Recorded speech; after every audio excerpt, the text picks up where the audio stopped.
Well, good afternoon, everyone. It's lovely to be with you.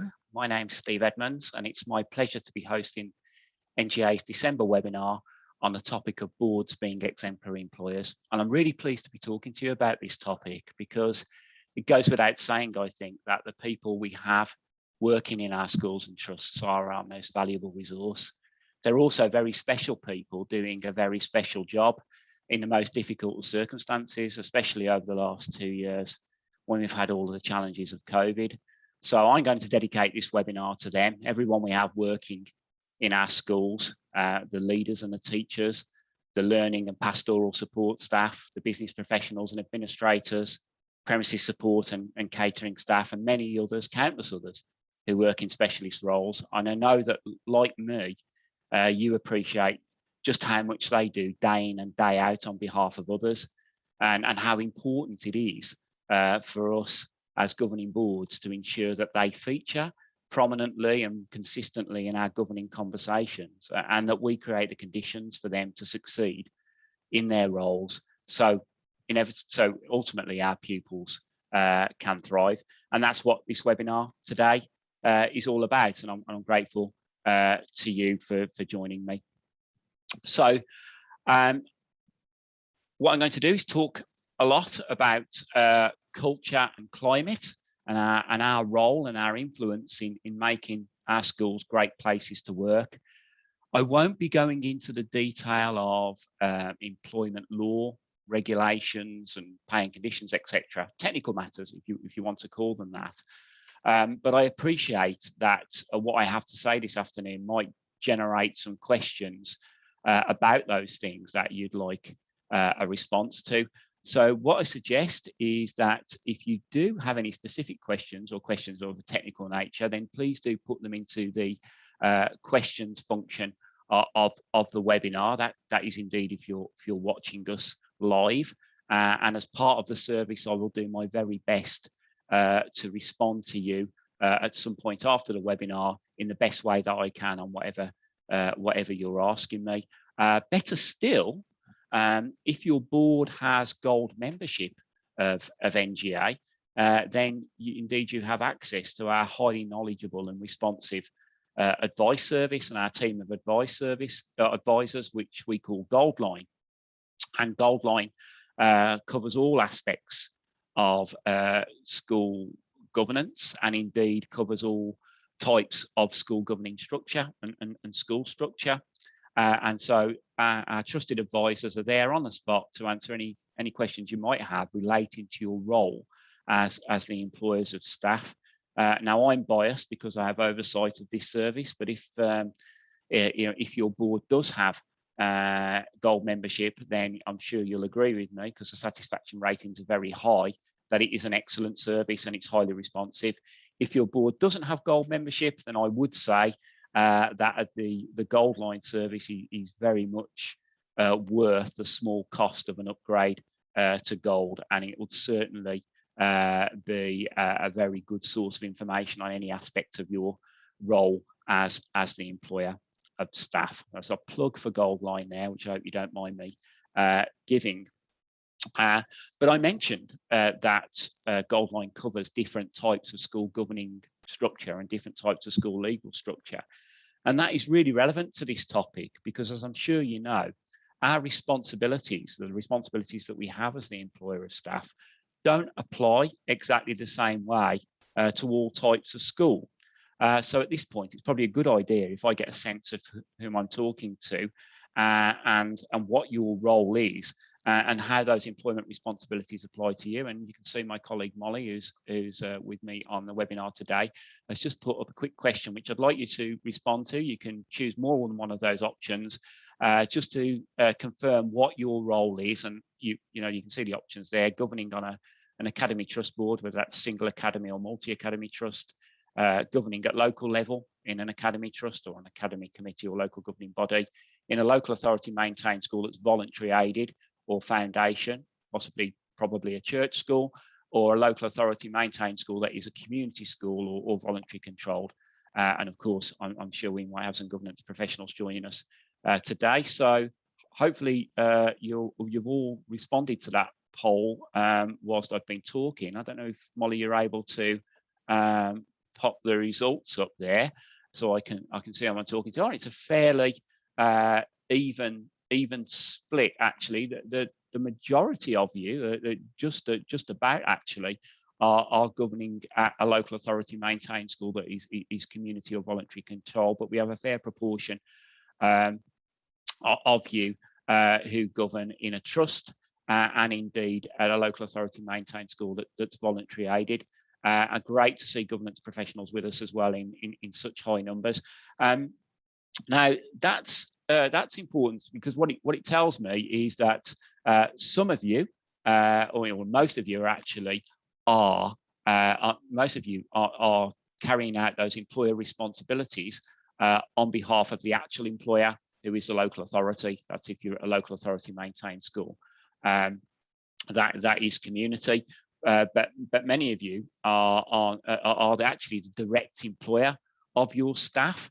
Of course, if you're governing at local level in a trust, then your exact role and remit and how it applies to the management and strategy for people will be determined to a large extent by the responsibilities delegated to you by the trust board, and you'll get clarity of that, as you know, in your trust scheme of delegation, and of course by seeking the counsel and wise advice of your governance professional or clerk if you use that label.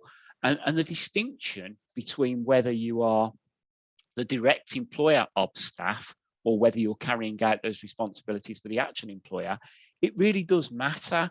It really is important to know what your role actually is. But in terms of today's webinar and the key messages and principles about making schools and trusts great places to work, they cut across those distinctions, which is good news for me, because it means I don't have to sort of qualify every other statement I make with a caveat about what particular governing structure you might happen to be operating in. So whatever I have to say, I think you'll be able to relate to and apply in your own context. And that brings me on to the second polling question that I'd like to ask, and I'm sure Molly's going to just put up on screen now, and that's about the level of involvement. I didn't actually change my slide, Molly, there whilst you were doing that, so apologies to Molly there, but it doesn't really matter too much. This question is about your level of involvement in those employer conversations, or the conversations you have about people working in your school and trust. So I'm just wondering if you happen to serve on a committee that has oversight of staffing and employment issues, or whether you have a special responsibility role that's linked to staffing in your school or trust. For example, you might have oversight of your school or trust's wellbeing strategy and how that applies to staff. So hopefully you've had the opportunity to respond to that while I've been talking. And again, Molly, if you don't mind sharing the results with me, that would be really useful. Okay, so actually, the majority of you are either on a committee and or have a special responsibility role.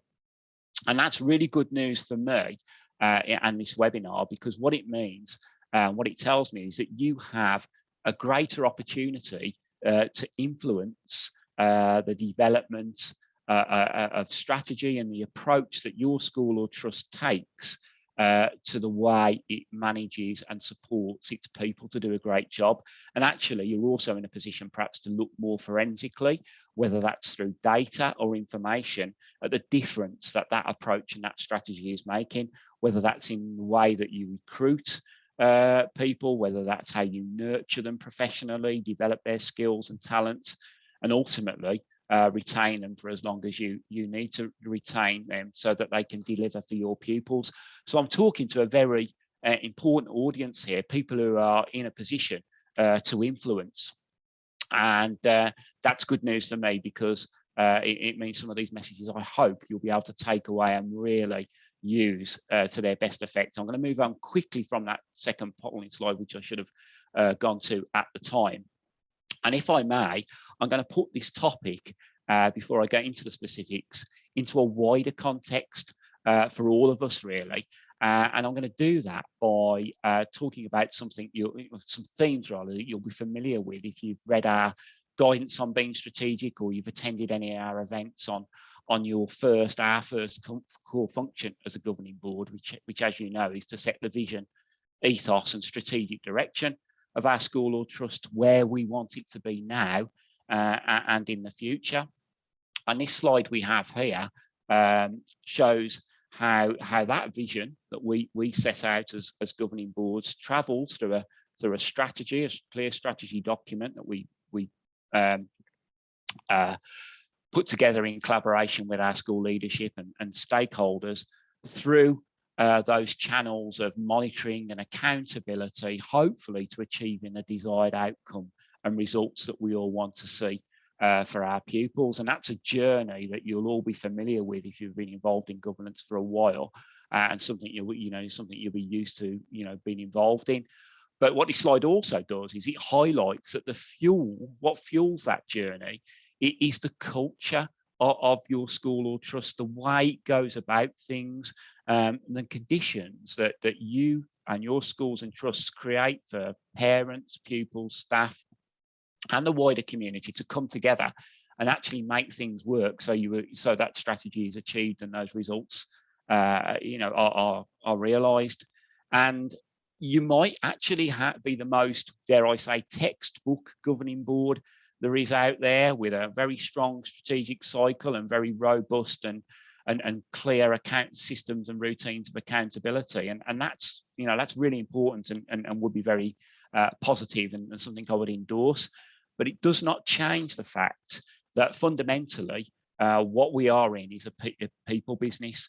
Our strategy, the strategy we set as a governing board, is only as good as the people we have available to carry it through for us, and it's implemented through their combined effort and their contribution. The combined effort and contribution of the people that I mentioned in my introduction to this webinar, who make schools and trusts what they are. So for us as leaders, because as governing boards we are leaders, we're collaborating with our executives. It's so important for us to create something that people believe in, enjoy being part of, and feel fulfilled every day coming into work to be involved in. And more than anything, that people who work for us in our schools and trusts actually believe that the people leading them have an overriding concern for their well-being. And these things are really strong motivators and incentives for performing and doing a great job. I'm sure you know that from your own professional life and everyday life, just how important those things are. And we've got evidence to back this up in a governing context. Our annual governance survey, which we run every year, has provided a very clear evidence that workplace culture is the most important factor when it comes to recruiting and retaining staff at any level in any type of school or trust. So, let's not underestimate what culture is and how powerful it is when it comes to achieving what we want to. It might be a bit far, I accept, going a bit too far to say that workplace culture is the only and single solution to all the issues we have in schools, like the tidal wave of stress and anxiety that, particularly in recent times, has hit our leaders and teachers in particular. The number of staff that I'm sure many of you on boards are seeing are retiring earlier than we anticipated, and therefore creating some capacity issues and leadership capacity issues. And indeed, the reduced number of people we're seeing coming into teaching compared to the targets the government set for that. These are all very real issues, and we're saying as an organisation, NGA, for quite clearly that the government also needs to do its bit with policy to create the conditions for education and schools and trusts to thrive. But there is so much, and I can't say this strongly enough, that is in our hands as governors and trustees. And I really want that to come across clearly in this webinar. And if at this point you're saying, it'd be quite understandable if you are, well, that's all right, Steve. But we're also told that as governors and governing boards, our role's operational. We don't have a hands-on management involvement in staff, and so what difference can we really truly make to their to their daily life in school? You know, how does that chime with our role? Well, my answer to that will be is we actually make a huge, significant difference from you know, with our considerable powers and influence. And I'm going to get into how we do that specifically in a minute when I talk about the way we collaborate with our school leaders and that progressive approach to policy making. But before I do that, I would like you to reflect on something else actually, and it's a question that was posed by Mandy Coulter from Talent Architects, who did a wonderful presentation to our annual governance conference a couple of weeks ago. Some of you may have been there to see it, and I think it's available on our website. And I thought I'd revisit this question, and I'm paraphrasing a little bit, but you'll get the idea. And the question is that if people are our most valuable resource, as I'm sure we agree they are, and schools and trusts have clear strategies and strategic objectives linked to our money, how that's managed and spent wisely, and how we raise educational standards, then why don't we, or do we, have a strategy, either a separate strategy or clear priorities in our overall strategy that are linked to our people, developing and getting the most out of our people and building our people power in our schools and trusts? You know, things that are linked to, for example, recruiting underrepresented groups, or developing the talent of our staff and middle leaders, for example, or improving their well-being. So, you know, a vision for those things, an assessment of where we are in terms of, you know, our current performance, priorities for improvement, ownership of those things, and some, you know, measure of success. We will have those things in place, I'm sure, for money and for standards, but do we have them in place visibly for people? So I'm going to ask you that question right now, and that's my third and final poll for this webinar. So Molly, if you don't mind putting the question up. So quite simply, has your board developed a people strategy or have clear strategic priorities for linked to people? And actually there's something that's gone a little bit wrong there with those options. So I'd like you to ignore the final three, because they obviously belong in another webinar or another poll. The three options are: yes, we do have a strategy; no, we don't have a clear strategy, and or we don't know. So let's see if we can get an answer to that question, albeit the polling question has gone a little bit awry there, but I think you get the idea of what I'm asking, and hopefully we've had a chance to respond to that. Molly, can I just have a quick look at the answers, if you don't mind? Okay, so there we go. That's quite interesting, isn't it? So we have about half of you saying actually we do have a clear strategy or strategic objectives linked to people, but a considerable number of you, or you know, almost half, or around half rather, say we either don't, or I'm not sure whether we do. So you know, there's a real takeaway, you know, from this webinar here, or something I'd like to take away, and more than anything else really, which is to go back to your boards, whether it's at committee level or board level, and have a really, you know, serious conversation about how people feature in your strategic priorities. Because if you ensure that they do, and you ensure that's visible in your strategy, then I would say two things. Not only are you demonstrating quite clearly your commitment to being an exemplary employer, and people will see that, but also you're doing a great service to your pupils.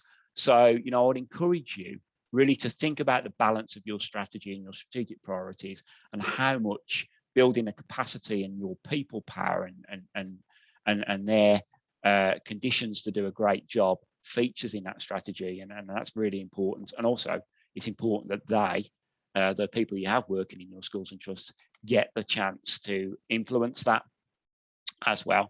But I'm going to move on, because I said I would, to the specific things that we can do. You know, the real tangible things we can do at board level to influence leadership, culture and climate and make our schools great places to work.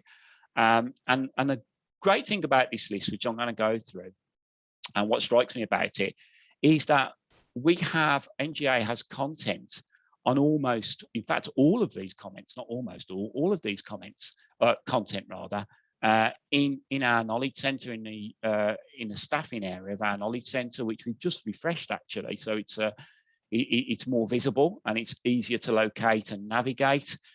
So another thing I'd like you to take away from this webinar, really, if you've got time, it is to go and explore some of those resources if these topics resonate with you, and use them because they're designed in such a way to be conversation starters at committee level or board level, or with your executives about how you can make improvements to your leadership culture and climate, or build that leadership culture and climate so that your school and trust feels and is a great place to work. So I'm going to get into some of these specific areas now, if you don't mind. And the first one is engaging with and being visible to staff. And that's quite simply creating those opportunities to hear and learn what people who work for your organisation think about your organisation.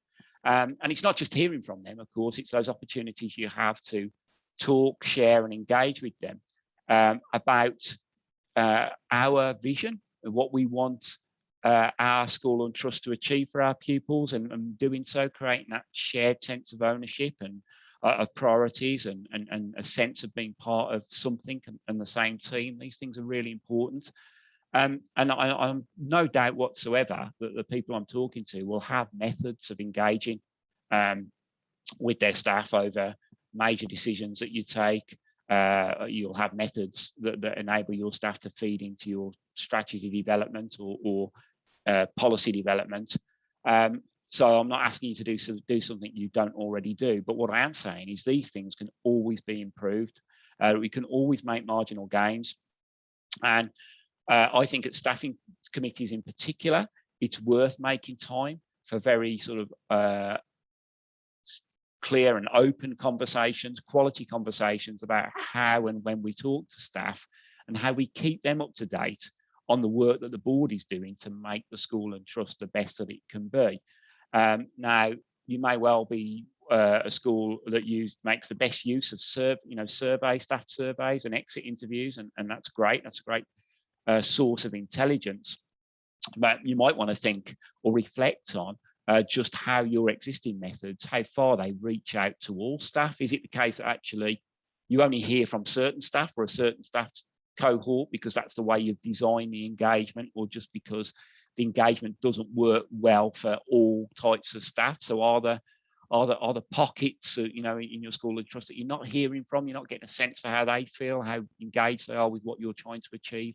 Always marginal gains that we can make, and that will be something that I would certainly say is a real influencer, as is the relationship that you have with your school leaders. In fact, the relationship between the board and school leaders is probably one of the most important in education, and that applies, especially to the relationship between the person leading the school, the head teacher, CEO, and the chair of the governing board.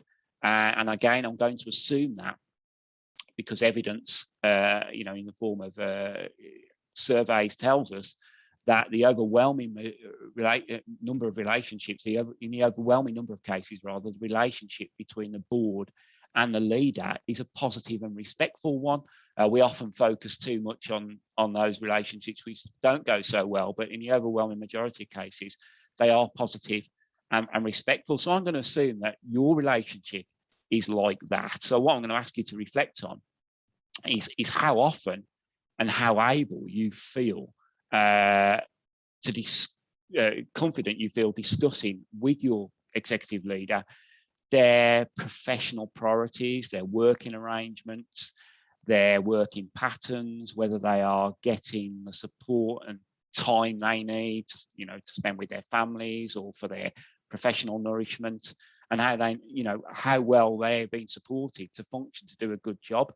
And I say this because leaders often fall into the trap of thinking that their boards want and need to know just how they are performing and how they are supporting everyone else to do a good job. And they often don't think about themselves in that conversation. And if boards too willingly or passively go along with that way of thinking, then leadership becomes a sort of much more lonely profession, a much more lonelier activity, particularly if the leader doesn't have access to, or isn't the type of person who perceives the need to engage in peer support or network. And this is seriously important, because some of the statistics that we're now seeing on the state of leader well-being in the country's schools are truly frightening. So model that approach with your school leader. Model the same approach with them that you expect them to approach with the rest of their staff, and then you're demonstrating that clear and consistent leadership, which influences the culture. So that's another area of influence. Progressive policies. Now, what I mean by this are policies that reflect the world of work as it is today. For instance, the challenge of balancing work and family and recruiting a more diverse workforce, because the world of work is changing with technology and with people's expectations, particularly young people. And we have to move with those times, and we also have to live our values as well. So if we're saying in the one breath that actually our board is serious and we've gone public on our commitment to developing talent and looking after people, then it's going to be difficult to follow through on that commitment if the wording of our policies is at odds with that, or doesn't quite give us the platform to achieve that. And you can see that I've given as an example a policy on flexible working there, and we've recently published some guidance on technical working, flexible working even, and this is because this is an issue that is now something that really needs to be grasped in education. There is no doubt that we will see even more NQTs and women over 40 leaving the teaching profession, for example, if we don't start to think differently about how people can and are able to do their jobs. And what the guidance that we published does is show that flexible working has huge benefits in terms of recruitment, retention, and performance. And this is, and it's actually a bit of a myth that it can't be made to work in a school environment. We're not saying it's without its challenges, but what we're actually saying is, if you approach it in a solution-focused way, the benefits far outweigh the challenges, and there is evidence to support that. So that is something I would, really encourage you to perhaps start a conversation about, if you haven't already, at board or committee level, about how you're looking to future-proof your workforce by introducing more progressive approaches to things like flexible working. And whilst I'm on policies, one more thing I want to say about policies, in the majority of cases, of course, it will be leaders who write and present you or source the policies that you as boards review and ultimately adopt. And so it's absolutely vital, therefore, that our schools and our trusts have access to great HR support and great HR support services, whether that's from within the organisation or purchased from outside. So again, if you don't know too much about what support is available to your school or trust, and you're in that position, then it's worth asking about what you actually do to invest to ensure that you've got that kind of progressive advice to match your values and your ambition for your workforce, and it's not just limited to pay and rations, to use that old term. So policies, again, a real influence that, as is CPD. Don't need to remind anybody of that. As governors and trustees, it's so important for us to understand just how the development needs of our staff at all levels are assessed, and how opportunities are identified for them, and how they link to our own strategic priorities. And again, we produced an information sheet on this, that recommends as a starting point that the board or the staffing committee requests a paper, whether that's an annual paper or just a conversation starter, as an overview on how our school or trust approaches CPD, and how we establish practices for helping our staff to access the CPD that they need, which might come in many forms, and that will open up conversations about making the best use of resources. For example, the government apprenticeship levy, which is really underutilised in schools, and is something we'd like to bring to the forefront of more governing conversations. So look out for a podcast. We're planning on that in the new year to cover that in a little bit more detail. So that's really important as well. And appraisal as a force for good. Well, this is something that NGA has been talking about for a long time. This concept of using appraisal not just to deliver hard-edged accountability, how are people performing against their targets, but also to create holistic conversations about how we help them succeed. So conversations in appraisal should cover, of course, CPD, should cover working conditions, support, patterns of work, challenges, and everything we can do as a board to create the conditions for the person to do the job we want them to do, because no one likes to set people up to fail. Now, of course, when I talk about appraisal as a force for good, of course, at board level, our role is about appraising our leaders, and then obviously we ensure we have oversight of ensuring that their systems and routines for appraising their staff they have in place are not only fit for purpose, but reflect the values and the approach that we are modeling, hopefully through our leaders. So it's on two levels here, really. We have a choice here. Do we want to make our appraisal conversations, sort of cursory and token, start a conversation, set objectives, conversation at the end of the year, how have you got on, and maybe one conversation in between, where you look for data against progress and don't do much else? Or do you want it to be something more progressive that actually influences the culture? It's our choice, and if we model that approach, then that will work through and indeed cascade down the school or trust. Workload is a perennial issue, I think, in schools and in schools and trusts. We know that it needs to be managed very, very carefully with thought and consideration.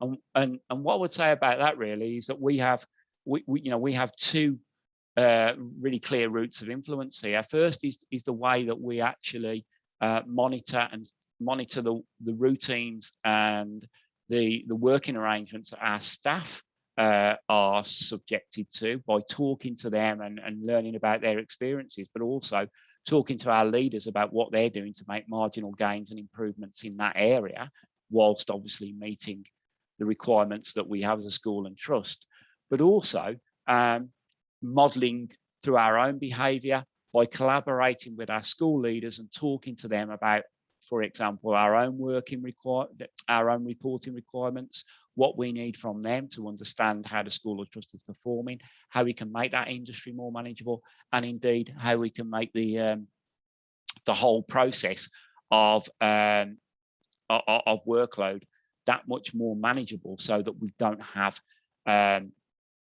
so that we don't have leaders overwhelmed and teachers overwhelmed in particular by industries that add little or any value. I was just going to talk actually about equality and diversity. I've jumped on a slide there. I didn't mean to, and I don't certainly want to overlook equality and diversity, because this is so important. Because this is culture, and we want our schools and trusts not only to reflect the communities that we serve, but also we want them to ensure that they are They acknowledge and welcome a range of perspectives, and we value what we hear from our workforce, and whether our school or trust creates an inclusive, working environment. So these are tests actually that I would say that we apply, and they run through all sorts of activity. For example, how we recruit, how we consult, how we reach out to people, and the working arrangements that we have, and what what they might say to people from different backgrounds about how easy it is to be part of our mission and our vision. And they run through all areas, and I think we can apply them as tests, and actually we can look at the information that and data, and ask our school leaders, well, how do we know? How do we actually know that we do these things in a way that is inclusive and provides equality of opportunity? What tests are we applying here in everyday practice? Who's advising us? These are easy, relatively easy conversations to start, and it's amazing how far they can take you at board level. And finally, well-being, this overriding concern that we have for the well-being of the people who work for us.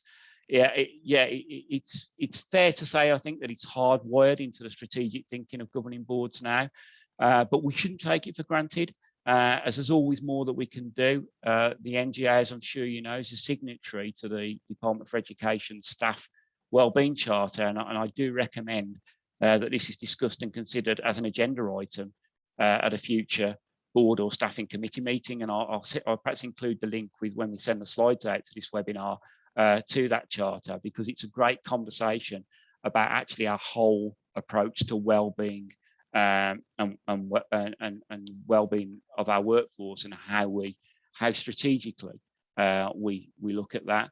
And I did jump before I wanted to this slide, because I wanted to share one of our resources in particular that straddles some of these areas, and also demonstrates how if we get the support for our leaders right, then we are modelling the behaviour to them throughout the school or trust. So this is an evaluation tool we produced with the Schools Advisory Service back in 2020. It's easy to complete with your school or trust leader. It has two parts. The first is an assessment of the overall approach to ensuring well-being of your school leader and how seriously you actually take it. I was touching on that a few moments ago. And the second is a more specific audit of issues that's designed to identify improvements. And those improvements can actually be modelled throughout, rather not down, throughout the organisation. It's a very practical tool, and it's proved to be very popular. And I would encourage your school, your governing boards to take a look at it again as a conversation starter about that whole cultural approach to well-being, as opposed to perhaps something a bit more transactional, or dare I say token, just like leaving some biscuits in the staff room at the end of term, which isn't, a commitment to well-being, as I'm sure you would agree. So I'm not going to talk too much about assessing impact, because I'm very conscious of time, but it is important, if we are taking a strategic approach, and if we are committed to culture, that we know the difference that is making, the difference we're making to leadership, the difference we're making in all these areas, whether that's recruitment, retention, engagement, so on and so forth. And that means that we need to be particularly cognizant, certainly on our staffing committees, of the evidence and information that's available to us. All those things there can tell us quite a lot about the difference we're making. And rather than go through each one on the list, what I'm going to say generally is, rather than just sort of look at them against, inverted commas, an agreed standard, look for trends and patterns, look for things that actually might suggest to you that, hang on, there's something we could do better here, perhaps, because there's the data suggesting that.